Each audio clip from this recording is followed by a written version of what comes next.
இந்திய மண்ணின் இறையாண்மைக்கு, இந்தியாவினுடைய பாதுகாப்புக்கு அச்சுறுத்தலாக எந்த பணிகளும் செய்யவில்லை. அப்படி இருக்கின்ற போது கடந்த காலத்தில் 2 பேரை பிடிச்சு போய் போட்டாங்க. 2 மாசத்துக்கு முன்னாடி ஓடோடி போய் முதலமைச்சர் கிட்ட சொன்ன, அவங்களை விடுதலை பண்ணுங்க அப்படின்னு. ஒன்றிய அரசு ஐபி தொடர்ச்சியா கொண்டு வந்து காமிச்சு பிடிச்சு கொடுத்துட்டாங்க. எங்களால ஒன்னும் செய்ய முடியல. சரி பரவாயில்ல, நாங்கள் பெயில் எடுத்துக்கிறோம். பெயில் எடுக்க போனா நேத்திக்கு காஞ்சி மக்கள் மன்றத்தினுடைய தோழர்கள் ஜாமீன் கொடுக்க போறாங்க.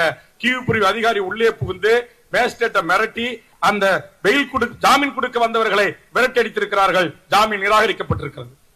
அதற்கு பிறகு இன்றைக்கு 4 பேரை கைது செய்திருக்கிறார்கள். அந்த 4 பேர் அதற்கு தலைமையேற்று இருக்கிற ஒருவர் தமிழ்நாட்டில் இருக்கிற அன்றைய முதலமைச்சர் எடப்பாடியிலிருந்து மேடையில் இருக்கிற எல்லா தலைவர்களையும் பார்த்து பொது வாக்கெடுப்புக்காக வேண்டுகோள் வைத்தவர். தப்பி தவறி காயம்பட்டு கண் போய் கால் போய் இங்கு அகதியா வந்து சிகிச்சையில் இருக்கிறாங்க, பாதிப்பில் இருக்கிறாங்கன்னா அவர்களை புலிகள், நாளை இவர்கள் புலிகளாக உருவாவார்கள்.